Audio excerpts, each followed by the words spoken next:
चलो गाय को चारा तो डाल दिया मैंने, अब जल्दी से आंगन की सफाई कर देती हूँ। घर साफ रहेगा तो माँ जी भी खुश रहेंगी। मैं उन्हें आज कोई शिकायत का मौका नहीं दूंगी। सुबह सुबह मालती आंगन में झाड़ू लगा रही थी। तभी गली की तरफ से गांव की एक औरत गुजरती हुई आई। उसने मालती को देखा और रुक गई। अरे मालती बहन, कैसी हो तुम? घर पर सब कैसे है? सब ठीक हो, है ना? हाँ बहन, मैं ठीक हूँ और भगवान की कृपा से घर पर भी सब ठीक है। औरत के जाते ही मालती की जेठानी कविता बाहर आई। उसने मालती को देखा और तुरंत भड़क गई। अरे ओ मालती, सुबह सुबह यहाँ पंचायत लग रही है क्या? काम छोड़कर औरतों से बतियाने का पूरा समय है, लेकिन घर के काम के लिए नहीं। अभी तक झाड़ू ही लगा रही है। रोज यही तमाशा रहता है। घर में किसी को नाश्ता चाहिए या नहीं, इसकी तुझे कोई फिक्र नहीं है क्या? दीदी, बस आंगन की थोड़ी सी सफाई बाकी है। अनाज भी साफ कर दिया है। मैंने अभी बस अंदर जाकर नाश्ता बनाने ही वाली हूँ।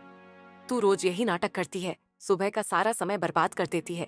जब देखो तब कोई ना कोई काम अधूरा। ऐसा लगता है जैसे जानबूझकर हमें भूखा रखना चाहती है। नहीं दीदी, ऐसी कोई बात नहीं है। आप मुझे गलत समझ रही हैं। भला मैं क्यों आप लोगों को जानबूझकर भूखा रखूंगी? इसी बीच मालती और कविता की सास लीलावती बाहर आई। ये सुबह सुबह क्या शोर मचा रखा है तुम दोनों ने? पूरा मोहल्ला सुन रहा है। तुम दोनों को लड़ना ही है तो घर के अंदर लड़ो। यहाँ मोहल्ले में मेरी नाक मत कटवाओ। माँ जी, देखिए ना, सुबह सुबह काम छोड़कर गली की औरतों से बातें कर रही है। ये मालती अभी तक झाड़ू लगा रही है। नाश्ता बनने का कोई ठिकाना नहीं है। अरे, अभी तक झाड़ू ही लगा रही है? दिन चढ़ आया है। काम चोर कहीं की, बहुत फुर्सत है तुझे। घर का काम पड़ा है और तू गपशप कर रही है। माँ जी, बस 2 बातें हुई थी। मैं काम ही कर रही थी। बस थोड़ा सा काम बचा है। अभी अंदर जाकर नाश्ता बना देती हूँ। हर बात का जवाब है तेरे पास। जा, अंदर जा और जो कहा है वो कर। यहाँ खड़ी होकर मेरा मुंह क्या देख रही है? वैसे माँ जी, आज मेरा तो पकोड़े खाने का बहुत मन कर रहा है। बहुत दिन हो गया। कुछ अच्छा सा खाए हुए मालती तो कुछ ढंग का बनाती भी नहीं है। अरे हाँ बहू, आज तो पकौड़े बनने ही चाहिए। रुक जा, पहले नाश्ता कर लेते हैं, फिर इस गरीब की बेटी से पकौड़े भी बनवाएंगे। मालती चुपचाप बिना कुछ कहे अंदर चली गई। उसने चूल्हा जला लिया और नाश्ता बनाना शुरू कर दिया। थोड़ी देर में नाश्ता तैयार हो गया। मालती ने अपनी सास लीलावती और जेठानी कविता को नाश्ता निकाल कर दिया और खुद बैठक में पोछा लगाने लगी। सारा काम करने के बाद मालती नहाकर अपने कमरे में बैठकर नाश्ता खाने लगी। उसने 1-2 निवाला खाया, तभी अचानक लीलावती और कविता उसके कमरे में आ गई। अरे बहू, तुम बाद में नाश्ता कर लेना। अभी जाओ, तुरंत प्याज के स्वादिष्ट पकौड़े बनाओ। आज गांव की औरतें आ रही हैं, सबके लिए बनाना है। ढेर सारे पकौड़े और साथ में हरी चटनी भी। माँ जी, अभी तो आप दोनों ने नाश्ता करा है। मैं अभी नाश्ता खाकर फिर पकौड़े बना दूंगी। मैंने कल से कुछ नहीं खाया है। मुझे बहुत भूख लगी है। अरे बाप रे, देखो अब तो ये हमारे खाने पर भी नजर लगा रही है। कितनी तेज जुबान है इसकी। आज तक मैंने माँ जी के सामने ऊंची आवाज में बात तक नहीं की, और ये तो सीधा मुंह पर इनकार कर रही है। अरे तेरी इतनी मजाल, तूने मुझे न कहा। तेरी माँ ने तुझे सिखाया नहीं कि अपनी सास के साथ कैसे बात किया जाता है। आज तो तूने बदतमीजी की सारी हदें पार कर दी। अपनी सास को और ज्यादा गुस्सा दिलाकर कविता चालाकी से हंसने लगी। माँ जी, मैं आपसे हाथ जोड़कर माफी मांगती हूँ। मुझे माफ कर दीजिए। मेरा वो मतलब नहीं था। मैंने पकौड़े बनाने के लिए मना नहीं किया। बस मैंने ये कहा कि मैं नाश्ता करने के बाद बनाऊंगी। पर मैं अभी तुरंत जाकर पकौड़े बनाती हूँ। नाश्ता बाद में कर लूंगी। ठीक है, अब जाओ पकौड़े जल्दी बनाओ। गांव की औरतें आने ही वाली हैं। मालती नाश्ता छोड़कर तुरंत पकौड़े बनाने रसोई में चली गई। मालती ने बड़े मेहनत से प्याज के ढेर सारे पकौड़े तैयार किए। साथ में उसने हरी चटनी भी पीस कर तैयार की। उसने गर्म गर्म पकौड़े थाली में सजाए और फिर बैठक में लेकर गई। गांव की औरतों के साथ लीलावती और कविता भी बैठकर गर्मा गर्म पकौड़े और चटनी खाने लगे। सारी औरतें बातें करने लगीं, हंसी मजाक करने लगीं। अरे वाह मालती बहन, तुम्हारे हाथों में तो जादू है। मैंने इतने स्वादिष्ट पकोड़े कभी नहीं खाए। तुम तो अन्नपूर्णा हो। तुम्हारा बहुत बहुत धन्यवाद बहन। आप लोग को पकोड़े अच्छे लगे तो बस मेरी मेहनत सफल हुई। मालती की तारीफ सुन कविता को बहुत जलन होने लगी। कुछ देर बाद रात हो गई। रात का खाना सबने खा लिया। फिर मालती कुएं के पास बैठकर बर्तन मांज रही थी। वहीं आंगन के एक कोने में लीलावती अपनी चारपाई पर बैठी थी और पास में ही कविता भी बैठी हुई थी। दोनों धीमी आवाज में बातें कर रही थी। माँ जी, मैं एक बात सोच रही थी। ये मालती रोज सुबह सुबह उठकर घर का सारा काम निपटा देती है, फिर दिन भर ऐसे ही खाली बैठी रहती है जैसे इस घर की महारानी हो। हाँ बहू, तुम बिल्कुल सही कह रही है। सारा काम जल्दी निपटा कर बाद में सारा दिन आराम करती है। तो क्यों ना माँ जी उसका ये खाली समय काम में लगाया जाए। हमारी गाय है ना, क्यों ना उसका दूध निकाल कर गाँव में मालती से बेचवा दें। अरे हाँ बहू, ये तो मैंने सोचा ही नहीं। हमारी गाय इतना अच्छा दूध देती है और हम यूं ही रहने देते हैं। माँ जी, मालती सुबह सुबह ही सारा घर का काम कर लेती है। उसके बाद उसी से गाय दुहवाएंगे और फिर उसी को दूध बेचने भी भेजेंगे। कम से कम कुछ पैसे तो घर में आएंगे। बिल्कुल सही कहा। कल सुबह से ही ये काम उसी को सौंप देंगे। गाय का दूध भी वही निकालेगी और गली गली जाकर बेचेगी भी। मैं उसे अभी बुलाकर कह देती हूँ। मालती, तुमसे कुछ जरूरी बात करनी है। कल से तू गाय का दूध निकालेगी और गांव में बेचने जाएगी, ताकि घर में कुछ पैसे आए। तुम दोनों के पति शहर से कब लौटेंगे? अभी कुछ पता नहीं, घर में पैसों की जरूरत है, इसलिए तुम्हें ये काम करना होगा। माँ जी, पर मैं तो गांव में ज्यादा लोगों को जानती भी नहीं हूँ। मेरे लिए सारे नए नए घर हैं। मैं कैसे सबके यहाँ जाऊंगी? अरे वाह, अब ये नया बहाना शुरू। दूध बेचने में कौन सी पढ़ाई लगती है? मोहल्ले की औरतों से बतियाना आता है तो अब उनके घर जाकर हमारी गाय का दूध भी बेच ही सकती है तू। हाँ, कोई बहाना नहीं चलेगा। तो ठीक है बहू, तुम कल सवेरे घर का सारा काम निपटाकर गाय का दूध निकालकर बेचने जाना। ठीक है माँ जी, जैसा आप कहें। मैं कल से इस नए काम की शुरुआत करूंगी। हे भगवान, मैंने माँ जी को हाँ तो कह दिया है, पर मुझे थोड़ा डर भी लग रहा है। पता नहीं क्या लिखा है मेरी किस्मत में। अब जल्दी सो जाती हूँ। सुबह जल्दी उठकर सारा काम निपटाना पड़ेगा। अगली सुबह 4 बजे भोर में अंधेरा अब भी पूरी तरह हटा भी नहीं था। मालती उठ गई। बिना किसी को जगाए उसने झाड़ू उठाई, आंगन साफ किया, फिर बैठक में झाड़ू लगाई। उसने पूरा घर साफ किया। तब तक सूरज निकल गया। तब उसने रसोई में जाकर सबके लिए खाना बनाया। फिर उसने एक साफ बर्तन उठाया और गाय के पास बैठ गई। उसने ध्यान से गाय का दूध निकाला। माँ जी, मैंने गाय का दूध निकाल दिया है और घर का सारा काम भी हो गया है। ठीक है बहू, अब ये दूध से भरी बाल्टी का सारा दूध डिब्बे में डालो और दूध बेचने निकल जाओ। आज पहला दिन है अच्छे से काम करना, फिर घर आकर रात का खाना भी बनाना है तुम्हें। मालती ने दूध से भरा डब्बा उठाया और धीरे धीरे गांव की तरफ निकल पड़ी। उसके कदमों में डर भी था और उम्मीद भी। भगवान, आप मेरी मदद करना। आज मैं किसी को शिकायत का मौका नहीं दूंगी। बस शांति से दूध बेचकर घर लौट आऊंगी। वह रास्ते पर आगे बढ़ ही रही थी कि अचानक उसकी नजर सड़क किनारे बैठी एक गरीब औरत पर पड़ी। उस औरत के साथ 2 छोटे छोटे बच्चे थे। बच्चों के चेहरे मुरझाए हुए थे। आंखों में भूख साफ दिख रही थी। बहन, भगवान के लिए कुछ खाने को दे दो। मेरे बच्चे भूखे हैं। मैं बहुत गरीब हूँ। मैं लोगों के घर झाड़ू पूछा करती हूँ, फिर भी पेट भरने के लिए 2 वक्त की रोटी नहीं मिल पाती। औरत और उसके बच्चों की हालत देखकर मालती को दया आ गई। वह अपने मन में कहती है, दूध बेचकर पैसे तो मिल जाएंगे, लेकिन इन बच्चों को मैं भूखा नहीं देख सकती हूँ। थोड़ा दूध इन्हें दे देती हूँ।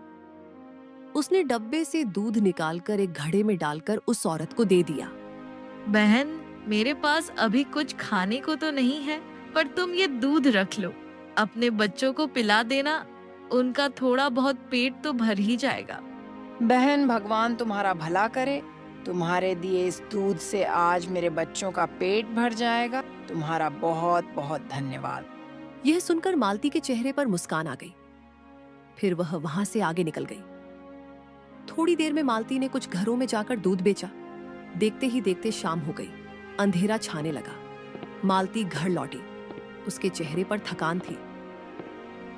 फिर भी वह चुपचाप घर के काम में लग गई। अगले दिन फिर सुबह हुई। मालती ने उठकर गाय का दूध निकाला, घर का सारा काम किया। थोड़ी देर में दूध लेकर फिर गांव की तरफ निकल पड़ी। बहन, बहुत ही स्वादिष्ट दूध है तुम्हारी गाय का।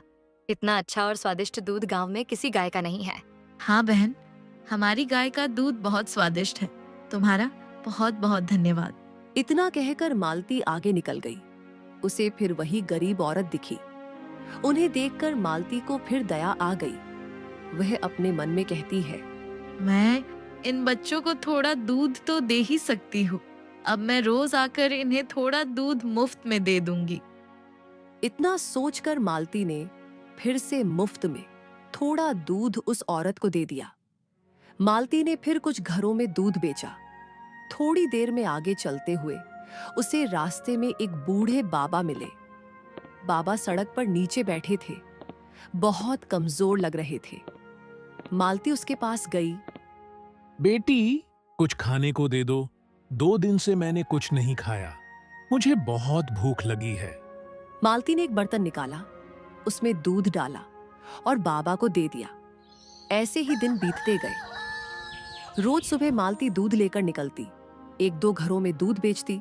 फिर उस गरीब औरत के बच्चों को मुफ्त में दूध देती। और उसके बाद रास्ते में कभी कोई भूखा उसे मिल जाता और हर बार उसका दिल पसीज जाता। उसकी दयालुता के कारण आधा से ज्यादा दूध रोज मुफ्त में किसी न किसी को मिल जाता था। उधर घर में लीलावती और कविता खुश थीं कि मालती रोज दूध बेचने जाती है। उन्हें यह अंदाजा भी नहीं था कि मालती की अच्छाई धीरे धीरे कर्म की कहानी लिख रही है। देखते ही देखते पूरा 1 महीना बीत गया। एक दिन दोपहर को गांव की एक औरत लीलावती के आंगन में आकर बोली, अरे वाह काकी, आपकी बहू तो कमाल कर रही है। रोज डब्बा उठाकर पूरे गांव में दूध बेचती है। सुना है अच्छे पैसे कमा रही है। आपकी गाय का दूध भी बड़ा मीठा है। अरे हाँ हाँ, हमारी गाय का दूध तो है ही बढ़िया। कुछ देर में शाम ढल गई। थोड़ी देर बाद लीलावती और कविता बाहर आंगन में चौकी पर बैठकर बातें करने लगी। माँ जी, आपसे एक जरूरी बात करनी थी। उस मालती को 1 महीना होने वाला है दूध बेचने जाते हुए। अब तक तो काफी पैसे इकट्ठा हो गए होंगे। आपको नहीं लगता कि अब आपको उससे पैसों के बारे में पूछना चाहिए? हाँ बहू, तुम बिल्कुल सही कह रही हो। मैंने अब तक उससे पैसों के बारे में पूछा ही नहीं। आज आते ही उससे पूरा हिसाब लेंगे। आखिर ये पैसा हमारा है। शाम ढलते ढलते मालती घर लौटी। चेहरा थका हुआ था। आंखों में डर साफ दिख रहा था। वह बैठक से होते हुए अपने कमरे में जा ही रही थी कि उसकी सास और जेठानी ने उसका रास्ता रोक लिया। अरे ओ महारानी, रुक रुक, यूं भागी भागी कहाँ जा रही है? क्यों रे मालती, 1 महीना हो गया दूध बेचते बेचते। अब तक तूने मुझे एक भी पैसे का हिसाब नहीं दिया। अब तो बहुत पैसे इकट्ठा हो गए होंगे। बता, अब पैसे कहाँ हैं? हाँ माँ जी, अब तो इसके पास अच्छी खासी रकम जमा हो गई होगी। वो माँ जी, अभी तो पैसे नहीं मिले हैं। कल 1 महीना पूरा हो जाएगा, तब सबके पैसे मिल जाएंगे। ध्यान रखना, कोई चालाकी मत करना, वरना तेरी खैर नहीं। मुझे पूरे दूध के पैसों का हिसाब चाहिए। 1 भी रुपया इधर उधर हुआ तो सोच लेना बहू। मालती डर गई और चुपचाप अंदर अपने कमरे में चली गई। देर रात को वह अपने कमरे में बैठी चिंता में डूबी हुई थी। हे भगवान, मैंने तो आधे से ज्यादा दूध मुफ्त में दे दिया। बहुत कम पैसे इकट्ठे हुए होंगे। अगर माँ जी को पता चला तो वो बहुत गुस्सा करेंगी। पर मैं करती भी तो क्या, रोज कोई जरूरतमंद मिल जाता था या वो बेचारी गरीब औरत रास्ते में मिल जाती थी। उसके छोटे छोटे बच्चे हैं, मुझसे उनकी भूख देखी ही नहीं जाती थी। आंखों में आंसू लिए वह डरते डरते सो गई। अगली सुबह मालती ने मन कड़ा किया। आज मैं बस उन बच्चों को थोड़ा दूध दे दूंगी, बाकी और किसी को भी मुफ्त में दूध नहीं दूंगी। आज जितना दूध है सब बेचूंगी। आज माँ जी को पैसों का हिसाब देना है। मालती ने बाल्टी भर के गाय का दूध निकाला। पूरा दिन वह घर घर जाकर दूध बेचती रही। उसकी सास के डर से उसने आज दूध मुफ्त में नहीं दिया, पर आज भी उस औरत के बच्चों के लिए उसने थोड़ा दूध दे ही दिया। शाम होते होते डब्बा खाली हो गया। अब रात हो गई थी। थकी हुई मालती नदी के किनारे जाकर बैठ गई। उसने थैली खोली और पैसे गिनने लगी। हे भगवान, ये तो बहुत कम पैसे इकट्ठा हुए। इन्हें लेकर मैं घर कैसे जाऊं? माँ जी को क्या मुंह दिखाऊं? मुझे बहुत डर लग रहा है। मैंने अपनी बेवकूफी के कारण सब गड़बड़ कर दी। अब भगवान ही जाने मेरा क्या होगा। इधर मालती चिंता में बैठी थी और उधर घर में लीलावती और कविता बेचैन थीं। माँ जी, इतनी रात हो गई पर वो मालती अभी तक घर नहीं आई। आखिर वो इतनी देर तक क्या कर रही है? रोज तो उसे इतनी देरी नहीं होती थी, फिर आज क्यों? आज तो पूरे महीने के पैसे मिलने वाले थे। पता नहीं क्यों वो अभी तक घर नहीं आई है। कहीं वो पैसे लेकर भाग तो नहीं गई। मुझे भी यही लग रहा है। पैसे देखकर उसकी नीयत खराब हो गई होगी। आने दो उसे, आज तो हम उसे छोड़ेंगे नहीं। बस एक बार वो घर तो आ जाए। लीलावती और कविता बहुत गुस्से में मालती का इंतजार कर रहे थे और दूसरी तरफ नदी किनारे बैठी मालती का दिल डर से कांप रहा था। रात बहुत ज्यादा हो चुकी थी। मालती नदी के किनारे बैठी सिसक सिसक कर रो रही थी। हे भगवान, मैंने किसी का बुरा नहीं चाहा, फिर मेरे साथ ही ऐसा क्यों हो रहा है? मैंने तो सोचा ही नहीं था कि रोज आधा दूध मुफ्त में बांटने से मुनाफे के पैसे इतने कम हो जाएंगे। मालती जोर जोर से रो रही थी। तभी अचानक नदी के पानी में हलचल हुई। मालती डरकर खड़ी हो गई। अचानक नदी के अंदर से एक सुंदर जलपरी बाहर आई। उसने चमकदार सुनहरे वस्त्र पहने थे। उसे देखकर मालती की सांस अटक गई। अरे आप कौन हो? क्या आप जलपरी हो? आप यहाँ कैसे आई? हे भगवान, ये क्या हो रहा है? डरो मत मालती, मैं जलपरी हूँ। मैं कोई बुरी शक्ति नहीं हूँ। मैं तो तुम्हारी मदद करने आई हूँ। तुम यहाँ बैठकर बहुत देर से रो रही हो, इसलिए तुम्हारी आवाज सुनकर मुझे आना ही पड़ा। मेरी मदद? पर आप मेरी मदद कैसे कर सकती हो? मालती, तुम बहुत दयावान हो। तुम्हारे अच्छे कर्मों की गूंज नदी तक पहुंची है। मैं जानती हूँ तुम रोज कैसे भूखों की मदद करती हो, कैसे अपने दुख से ज्यादा दूसरों का दुख समझती हो। नहीं, मैं बिल्कुल भी अच्छी नहीं हूँ। मैं तो बहुत बेवकूफ औरत हूँ। अगर मैं अच्छी होती तो मेरी जिंदगी में इतना दर्द क्यों है? मालती, पहले तुम मुझे बताओ, तुम इतनी परेशान क्यों हो? अपने मन का बोझ हल्का करो। मेरी सास और मेरी जेठानी ने मुझे गाय का दूध बेचने भेजा, पर रोज रास्ते में कोई भूखा बच्चा मिल जाता, कोई बूढ़ा सहारे के लिए हाथ फैला देता। मुझसे मना नहीं किया जाता था। इससे ही दिन बीतते गए। मैं रोज आधा दूध मुफ्त में देकर आ जाती थी। अब 1 महीना हो गया है। आज मेरी सास और जेठानी मुझसे पैसे मांगने वाले थे और मेरे पास बहुत कम पैसे ही इकट्ठा हो पाए हैं। अब मुझे समझ नहीं आ रहा है मैं क्या करूं। मालती, तुमने जो किया वो बिल्कुल भी गलत नहीं था। ये सब तुमसे ईश्वर ने करवाया है। उन्होंने तुम्हारे हाथों से रोज जरूरतमंद लोगों की मदद करवाई, क्योंकि तुम दयावान हो, साफ दिल की हो। तुम्हारे दिल में दूसरों के लिए दया है। जलपरी ने अपने हाथों से एक मटका भरकर पानी निकाला और मटका मालती की तरफ बढ़ाते हुए बोली, मालती, अब तुम्हें डरने की कोई जरूरत नहीं है। ये पानी मेरे हाथों से भरा हुआ है। तुम इसे अपने घर ले जाना और जहाँ तुम पैसे रखती हो वहीं इस मटके को रख देना। फिर इसे अगली सुबह देखना। कल जब तुम्हारी सास तुमसे पैसों का हिसाब मांगेगी तो वो तुम्हें नहीं डांटेगी। पर इस पानी से क्या होगा? सिर्फ पानी रखने से सब कैसे ठीक हो जाएगा? मालती, जो होगा वो तुम्हारे ही हित में होगा। और याद रखना, कल जो भी तुम्हें मिलेगा वो तुम्हारी मर्जी के बिना उसे कोई छू भी नहीं पाएगा। आपका बहुत बहुत धन्यवाद। मुझे आप पर पूरा विश्वास है। आज आपने मुझे नई उम्मीद दी है। अब जाओ मालती, अपने घर जाओ। कल का सूरज तुम्हारे लिए नया सवेरा लाएगा। मालती चुपचाप घर आई। वह अंदर गई तो देखा उसकी सास और जेठानी इंतजार करते करते सो गई। वह सीधे अपने कमरे में गई और जलपरी के दिए हुए पानी से भरा मटका पेटी के ऊपर रख दिया, जहां वह पैसे रखती थी। उसके मन में डर भी था और एक अनजाना भरोसा भी। जलपरी में कहा था कि ये पानी पैसों की जगह पर रखना, इसलिए मैंने इसे यहाँ रख दिया है। अब कल का इंतजार है, बस माँ जी मुझसे नाराज ना हो। थकी हुई मालती वहीं सो गई। अगली सुबह लीलावती और कविता उठी और तुरंत की गुस्से में मालती के कमरे में गई मालती को चैन से सोता देखकर दोनों का खून खौल गया। माँ जी, जरा देखिए तो, अभी तक ऐसे सो रही है जैसे इसे घर की कोई चिंता ही नहीं। कल पैसे देने थे और इसे कोई फर्क ही नहीं पड़ता। अरे ओ महारानी उठ रे, आज मैं पैसों का हिसाब लेकर ही दम लूंगी। दोनों ने उसका चादर फेंक दिया और जोर जोर से चिल्लाने लगी। मालती घबराकर उठ बैठी। उसकी आंखों में डर साफ दिख रहा था। क्यों रे, हमारी नींद उड़ा के तू अभी तक चैन से सो रही है? मेरे पैसे कहाँ हैं? जल्दी बता। मुझे माफ कर दीजिए माँ जी, कल घर आने में देरी हो गई। वो पैसे वहाँ उस पेटी में रखे हैं। लीलावती और कविता तेजी से पेटी खोली। जैसे ही पेटी खुली, अंदर का नजारा देखकर तीनों सन्न रह गईं। पेटी के अंदर सोना, चांदी, हीरे, सिक्के और ढेर सारे पैसे थे।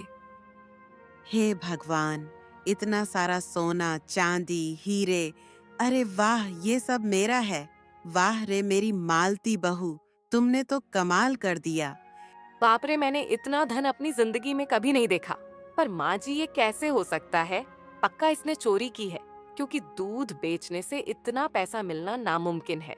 बात तो सही है तुम्हारी। अरे ओ मालती, सच सच बता, इतना पैसा दूध बेचकर तो नहीं आ सकता। कहीं तूने सच में चोरी तो नहीं की? माँ जी, इसकी शक्ल तो देखिए, इसके चेहरे का रंग बदल गया है। पक्का इसने कुछ तो किया है। माँ जी, मैंने चोरी नहीं की। मैं रोज दूध बेचने जाती थी, लेकिन रास्ते में एक गरीब औरत रोज मुझे दिखती थी। उसके 2 छोटे छोटे बच्चे थे। मुझे उनकी हालत देखकर दया आ जाती थी और मैं रोज मुफ्त में उसे आधा दूध दे आती थी। इसीलिए कल मुझे दूध के हिसाब के पैसे बहुत कम मिले। कल रात मैं डर के मारे नदी के किनारे रो रही थी। तभी एक जलपरी आई। उसने मुझे एक मटके में पानी दिया और कहा कि जहाँ पैसे रखती हूँ वहाँ रख देना। ये सब चमत्कार उसी पानी से हुआ है। माँ जी, अगर जलपरी मालती को मटका दे सकती है तो हमें क्यों नहीं? चलो ना माँ जी, हम भी चलते हैं। सही कह रही हो तुम। अब हम भी नदी के किनारे चलेंगे, रोएंगे, गिड़गिड़ाएंगे, फिर जलपरी हमें भी मटका दे ही देगी। उसी समय तुरंत लीलावती और कविता से नदी के किनारे पहुंची और वहां बैठकर रोने का नाटक करने लगी। वहीं दूसरी तरफ मालती फिर उस गरीब औरत के पास पहुंची। बहन, ये पैसे मैं तुम्हारे लिए लाई हूँ। तुम अब अपने बच्चों को एक नई जिंदगी देना। इन पैसों से एक नई शुरुआत करना और अब से तुम भीख नहीं मांगना, मेहनत करके अपना जीवन चलाना। आपका बहुत बहुत धन्यवाद बहन। आपने मुझ जैसी गरीब को सहारा दिया। भगवान आपको हमेशा खुश रखे। अब से मैं कभी भीख नहीं मांगूंगी, मेहनत करके खाऊंगी। हाय भगवान, हम कितने गरीब हैं। हमारा तो कोई सहारा ही नहीं। हाँ, हमारे पास कुछ भी नहीं है। अगर कोई हमारी मदद कर दे तो बहुत अच्छा होगा। तभी नदी के पानी में हलचल हुई और जलपरी बाहर आई। तुम दोनों कौन हो और क्यों रो रही हो? हम बहुत दुखी हैं। हमारे पास कुछ भी नहीं है। हमें भी आपकी मदद चाहिए। जलपरी जी, हम बहुत गरीब हैं। हमारा कोई नहीं है। कृपा करके आप हमारी थोड़ी मदद कर दीजिए। ठीक है, मैं तुम्हें एक मटका देती हूँ। इसे वहां रखना जहां तुम अपने गहने और पैसे रखती हो और अगली सुबह उसे देखना। लीलावती और कविता खुशी खुशी घर लौटी। दोनों ने अपने कमरे में जाकर मटके को गहनों और पैसों की जगह रख दिया और चैन की नींद सो गई। अगली सुबह दोनों जल्दी उठी और अपने संदूक को खोले। माँ जी, ये क्या हो गया? माँ जी, मेरे सारे गहने सब पत्थर हो गए। उस जल परी ने हमें धोखा दिया, हम बर्बाद हो गए। ये भगवान, उसने हमारे साथ ऐसा क्यों किया? हे भगवान, ये कैसे हो सकता है? मेरे सारे गहने, मेरे सारे पैसे सब पत्थर बन गए। उस जल परी की इतनी मजाल, उसने हमारे साथ इतना गंदा खेल खेला है, उसे तो मैं अब छोड़ूंगी नहीं। दोनों गुस्से में नदी के किनारे पहुंची और जोर जोर से चिल्लाने लगी। अरे ओ जल परी, तेरी इतनी मजाल, तेरी हिम्मत कैसे हुई हमारे साथ इतना बड़ा धोखा करने की? तूने हमारे साथ धोखा किया है। तूने हमारे साथ ऐसा क्यों किया? हमारे गहने पत्थर क्यों बन गए? ये धोखा नहीं, ये तुम्हारे कर्मों का फल है। तुम दोनों लालच में झूठ बोलकर मेरे पास आई थी और अपनी गरीबी का रोना रो रही थी मालती के साथ। तुमने क्या क्या नहीं किया। उससे दिन रात काम करवाया, ताने मारे, भूखा रखा, लेकिन उसके अच्छे कर्मों से तुम्हारे घर में धन आया। तुम दोनों चाहती तो अब से भी मालती के साथ एक नई शुरुआत कर सकती थी, लेकिन तुम दोनों का लालच और भी बढ़ गया। लीलावती और कविता का सिर झुक गया। उन्हें अपनी गलती का एहसास हो गया। इस दुनिया में हर इंसान को उसके कर्मों का फल जरूर मिलता है। दयालुता का फल सुख होता है और लालच का फल विनाश। मालती को धन इसलिए मिला क्योंकि उसका दिल साफ था। लीलावती और कविता ने धन खो दिया क्योंकि उनके दिल में लालच था। इस कहानी से हमें यही सीख मिलती है कि झूठे आंसू कभी भगवान को नहीं बहकाते, लेकिन सच्ची दया हमेशा चमत्कार बन जाती है। जो दूसरों की मदद करता है, ईश्वर खुद उसकी रक्षा करता है।